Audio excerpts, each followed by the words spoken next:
Bienvenue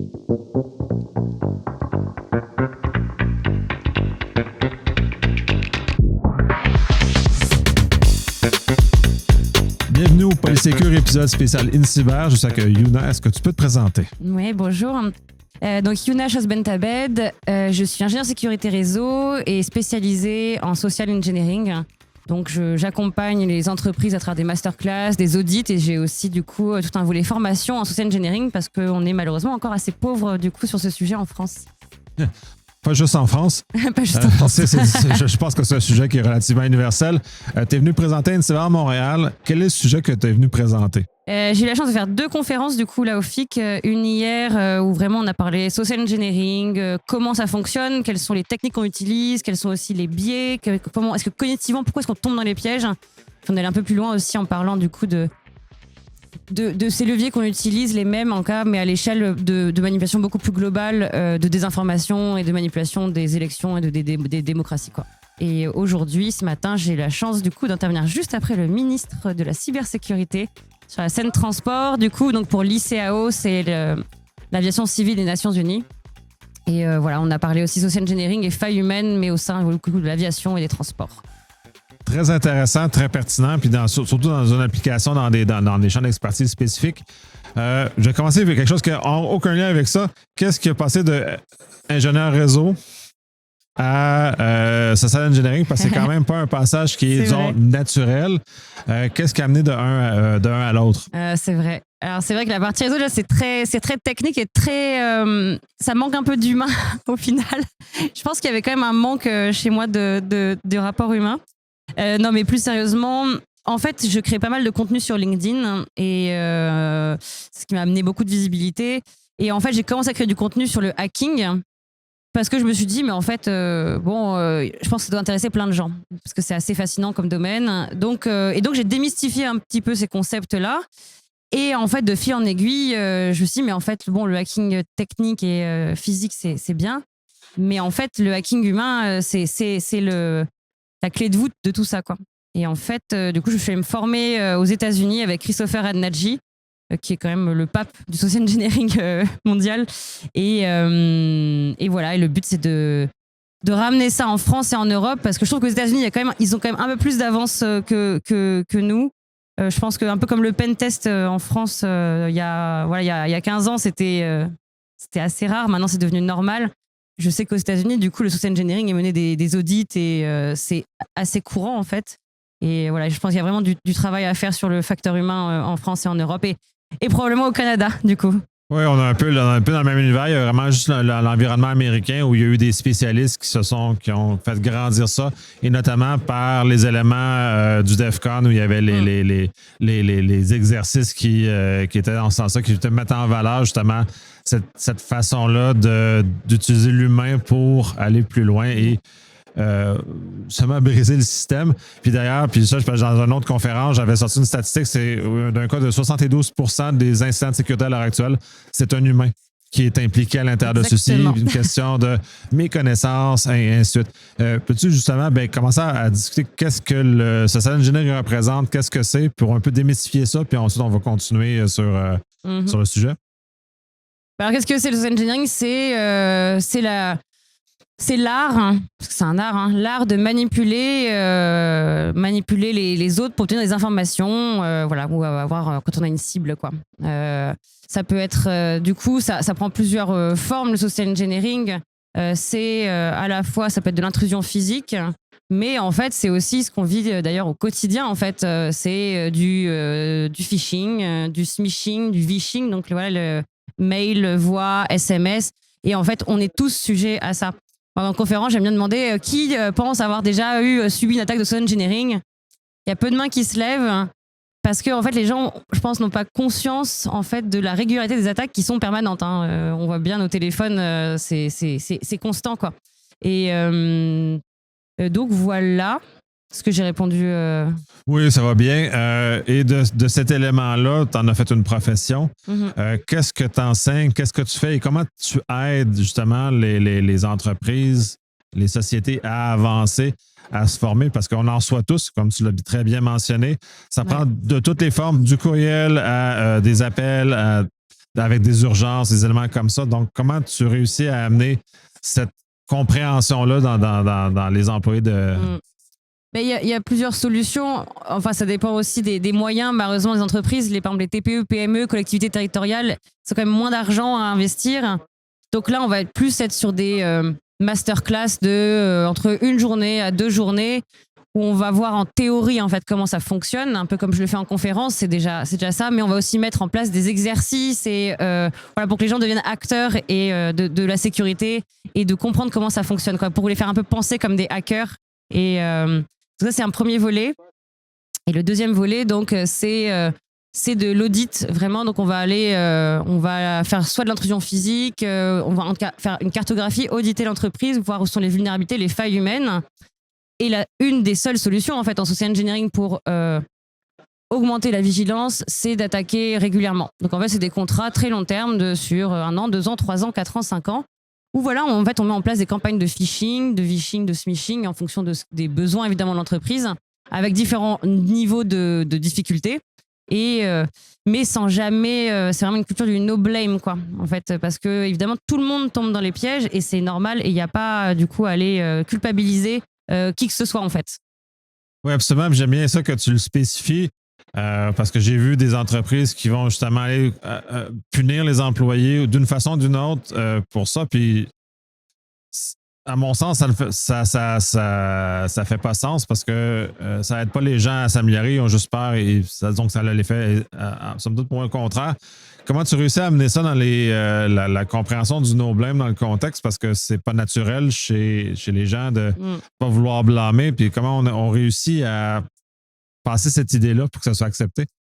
Ouais, c'est vrai que ça peut paraître contre-intuitif au début, mais en fait, juste en communiquant, je pense qu'il faut poser les bases et expliquer. Mais après, ça devient un peu concret, c'est-à-dire qu'une personne qui a cliqué une fois, qui s'est piégée une fois, elle a quand même moins de chances de recliquer et de refaire une bêtise, quoi. Donc finalement, et après voilà, c'est un peu gamifier le truc, quoi. Et que tout le monde en fait se prenne un peu au jeu, voilà, de faire remonter les emails et que ça soit plus, on dit en français, mais plus rewarding, quoi, que voilà. Ouais, ça, d'aider les gens et justement l'accompagnement des gens qui se sont fait prendre, parce qu'on se fait tous prendre. Comment il est fait pour désamorcer justement la culpabilité que l'employé peut avoir face à ça? Il faut que le top management prenne conscience que c'est OK, quoi. Et mais ça passe par comment est-ce que du coup les contrats on les fait au début. Voilà, il y a pas. Moi, je veux accuser personne et le but est vraiment de faire virer personne, bien au contraire, quoi. Donc, c'est vraiment en amont qu'on met ça en place, vraiment une communication avec les dirigeants et lors des contrats, quoi.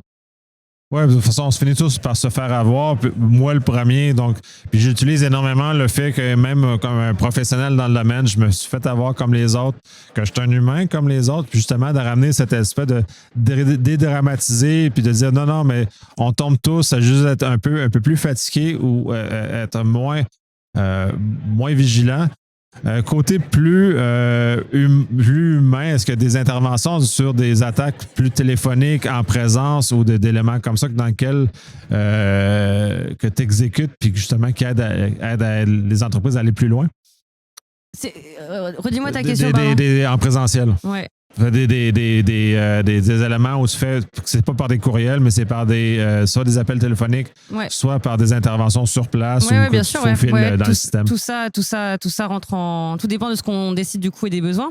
Mais oui, ça va. C'est pas seulement du phishing du coup. Je pense que ce qui est le plus excitant en tant que social engineer, c'est l'intrusion physique, sans aucun doute. C'est du coup c'est faire de la reconnaissance, c'est aller créer sa légende, le prétexting, comment est-ce que du coup on va réussir à rentrer au sein de l'entreprise, quel est le but de la mission aussi, est-ce que du coup c'est aller plugger une clé USB dans un PC avec une charge, ou est-ce que c'est d'aller trouver des dossiers, est-ce que voilà.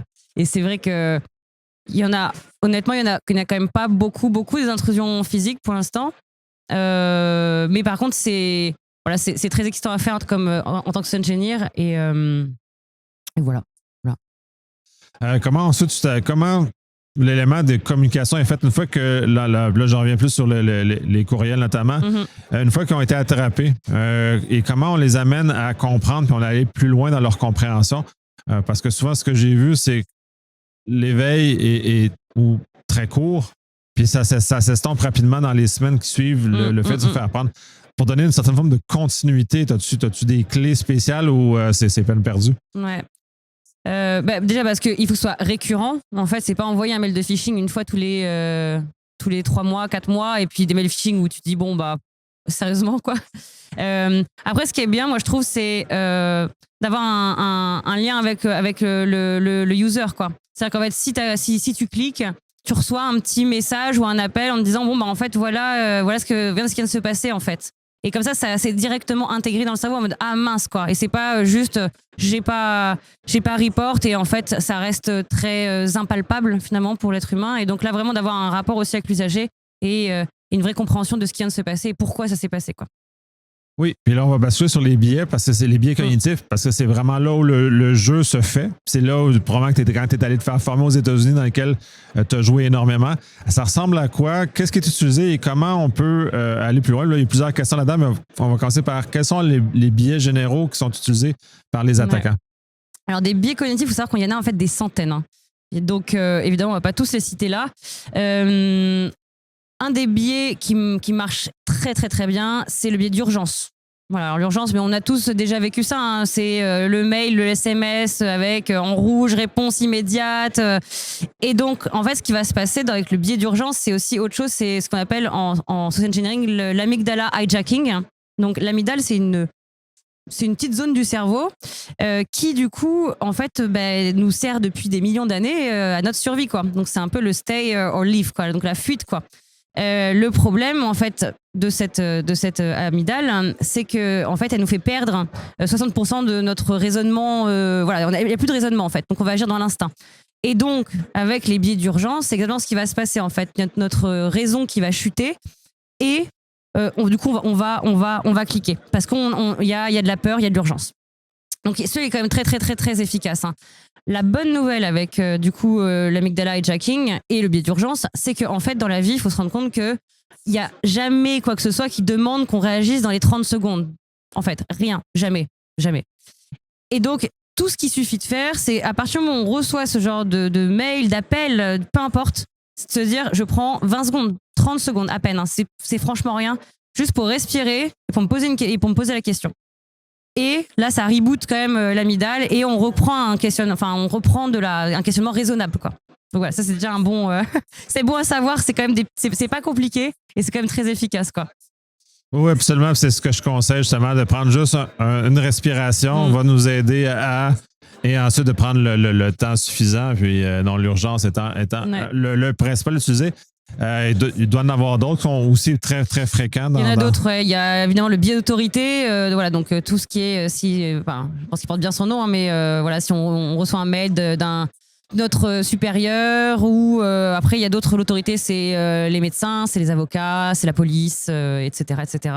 Difficile de remettre en question l'autorité, très difficile. Il y a le biais de réciprocité. Les êtres humains adorent rendre service et donc on adore mutuellement se rendre service. On va avoir le biais de conformité. Alors il y a deux choses là-dedans. C'est en fait à la fois si tout le monde le fait, je le fais aussi. Et puis quand on va faire du prétexting comme ça, quand on arrive en physique, il faut en fait que on soit conforme à l'image qu'on veut renvoyer. Par exemple, moi j'ai pas trop la tête de l'emploi de quelqu'un qui répare des ascenseurs. Voilà. Non mais du coup en fait il faut être cohérent avec un peu la légende qu'on crée. Mais en fait, il faut être conforme. Moi, j'aimerais bien avoir que ça soit OK, mais voilà, il faut être conforme. Et à partir du moment où c'est raccord, hein, le cerveau adore en fait dire OK, c'est bon. Il aime pas remettre en question en fait ce qu'il voit. Bon voilà, déjà ceux-là sont déjà très très utilisés en tout cas en social engineering. Et étant utilisé, comme le premier tu as mentionné, quelles sont les défenses qu'on peut avoir pour nous aider à prendre le pas de recul pour pas tomber dans le piège et justement de nous outiller tranquillement à être moins fragile? Je pense qu'il faut, en fait, déjà en premier lieu, il faut en avoir conscience. Et je pense que c'est pour ça que se former, et que ce soit en théorie et en pratique, parce qu'encore une fois, il n'y a rien de mieux, parce que la théorie, en social engineering, beaucoup de formations vont être vraiment sur rationnellement, voilà, comment ça marche, etc. Mais en fait, c'est pas en expliquant seulement rationnellement que du coup, ça va changer quoi que ce soit. Parce qu'encore une fois, c'est des réactions émotionnelles. Et en fait, 90% de notre temps, on est dans l'automatisme dans ce qu'on fait. Donc, d'où les exercices, d'où du concret, en fait. Et je pense qu'une fois qu'on commence un peu à jouer à ça, on se rend compte et on observe différemment aussi les choses et soi-même. Après, le social engineering et la manipulation, bon, la manipulation, c'est pas un très joli mot, mais en fait, ça fait partie de notre quotidien. C'est permanent et on l'utilise à bon escient, en fait, entre êtres humains. C'est juste que voilà, il faut apprendre à le reconnaître, à être formé, voilà, et à jouer un petit peu et voir ça presque comme un jeu, quoi. Oui, d'un, et tu as plusieurs missions dans ce domaine-là. À quoi ressemble une mission type et comment tu la prépares, cette mission-là, justement pour arriver avec un résultat intéressant, autant au niveau de piéger les personnes, malheureusement, et ensuite l'effet éducatif qui en est tiré sur une mission type que tu vas faire. Sur les missions d'intrusion de long terme, ouais. Du coup, on va mettre en place déjà le périmètre en fait d'action. Quelles sont les limites aussi, quelles sont les protections, parce que on est quand même juridiquement sur des. C'est pas si simple, quoi.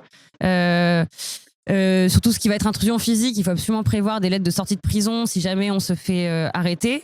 Et donc voilà, vraiment, il faut des contrats quand même très très très solides pour voilà, vraiment acter tout le périmètre en fait d'attaque. Quoi. Et qu'est-ce qui est ok, qu'est-ce qui est pas ok, avec qui est au courant, qui n'est pas au courant. Voilà, c'est un peu le grey box, voilà. Donc c'est très très très très changeant et très différent en fonction des entreprises. Une fois que l'élément contractuel est établi, puis donc le périmètre est bien fait, comment tu vas établir ta mission? Comment tu vas définir tes scénarios? Comment tu vas cibler? Est-ce qu'il y a des questions types? Est-ce qu'il y a des façons types que tu abordes la situation puis qui peut arriver justement à quelque chose qui fonctionne? Parce que dans certaines entreprises, certaines sociétés, il y a des questions qui sont invalides parce qu'ils n'ont pas sens. Tu mentionnais, tu ne répares pas des ascenseurs, puis effectivement, tu as la tête de l'emploi. Mais en même temps, il y a d'autres éléments qui sont plus probables selon les secteurs. Et comment tu vas chercher cette information-là pour avoir un bénéfice multiplié pour l'entreprise qui va faire affaire à tes services, par exemple? Ouais, ça, c'est toute la phase de reconnaissance qu'on a du coup en social engineering. On passe par plusieurs phases, un peu comme en hacking, avec un peu mitre-attaque, mais en SE.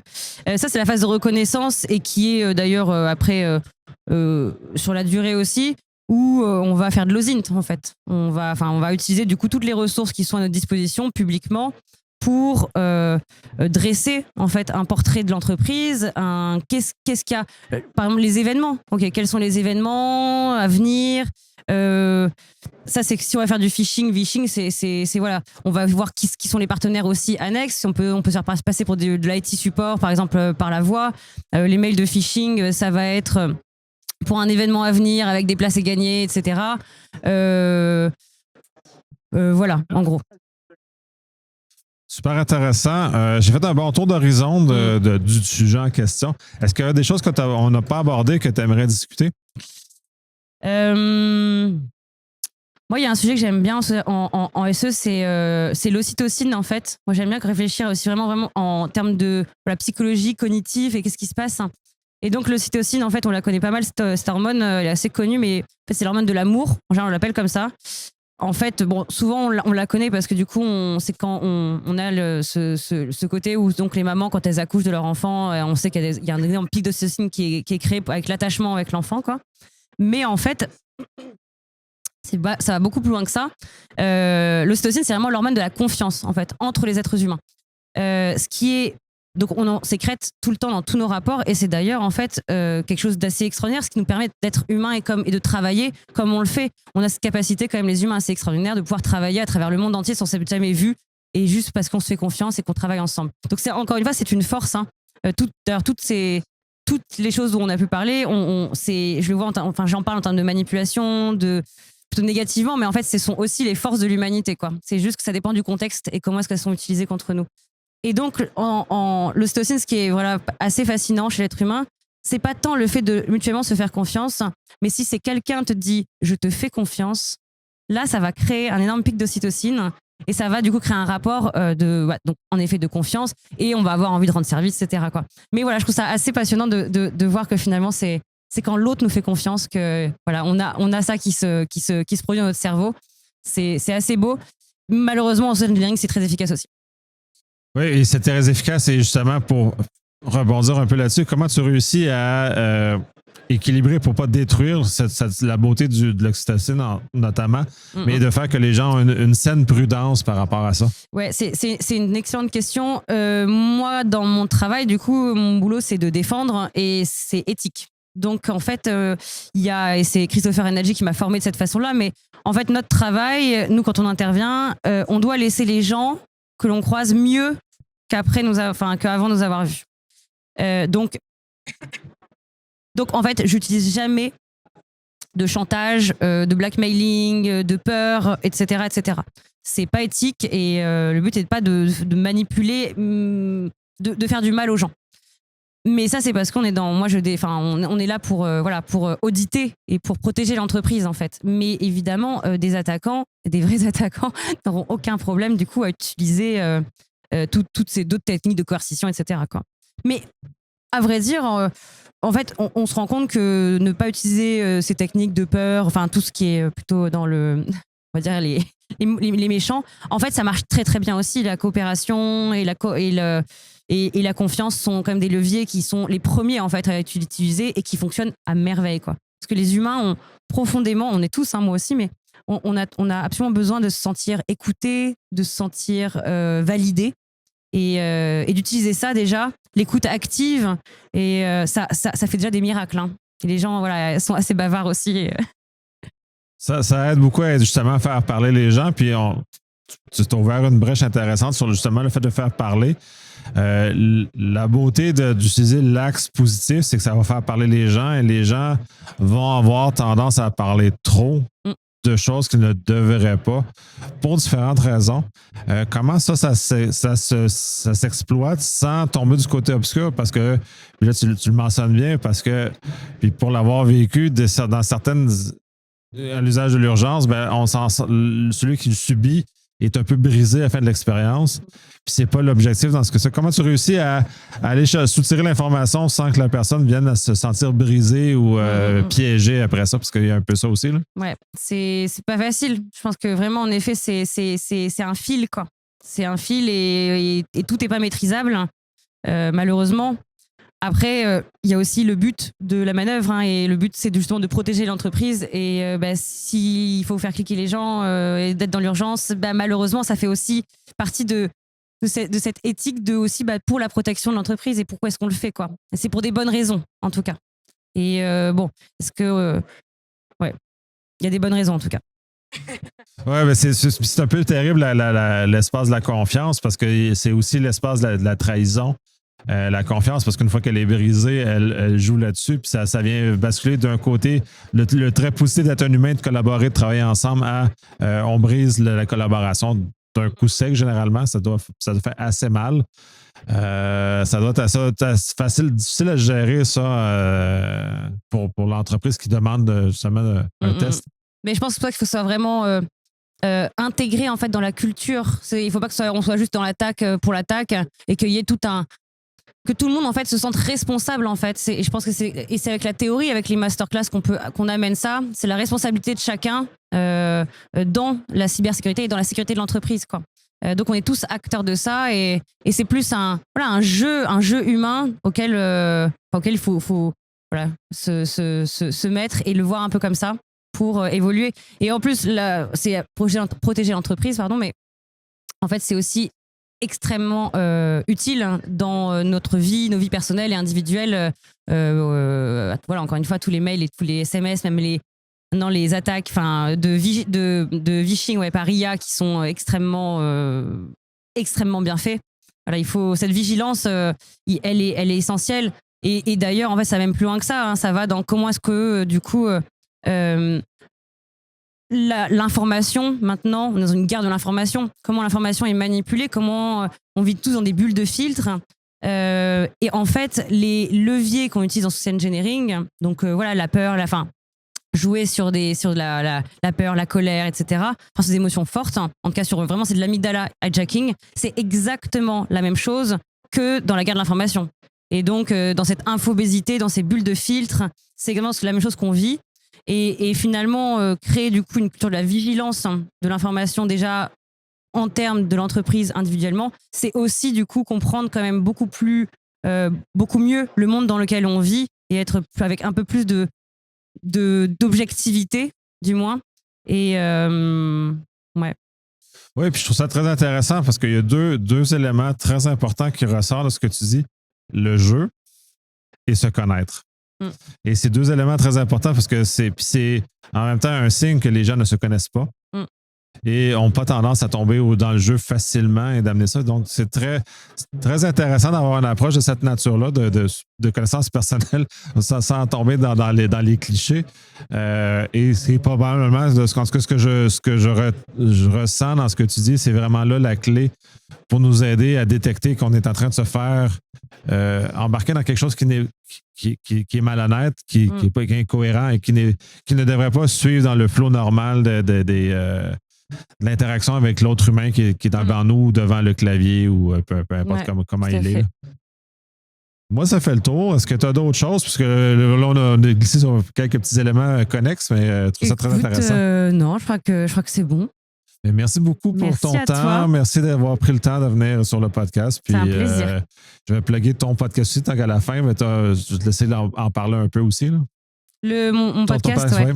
Et du coup, donc mon podcast s'appelle Human Echoes. Et là, je dérive. Enfin, je parle pas seulement de cybersécurité. C'est en effet, c'est cette vision pas en silo, mais de compréhension un peu plus globale du monde, un peu comme j'en parlais avec la désinformation, etc. Mais donc, on parle à la fois cyber, mais on parle sciences humaines, philosophie, psychologie, et comment tous ces sujets en fait ne font qu'un, et comment est-ce qu'ils influencent du coup nos sociétés et nos démocraties. Donc, c'est aussi un peu politique, voilà. Super intéressant, je vais le mettre dans les show notes, donc les gens pourront aller voir et plus écouter que voir ton podcast. Ouais. Donc, merci beaucoup. Merci beaucoup.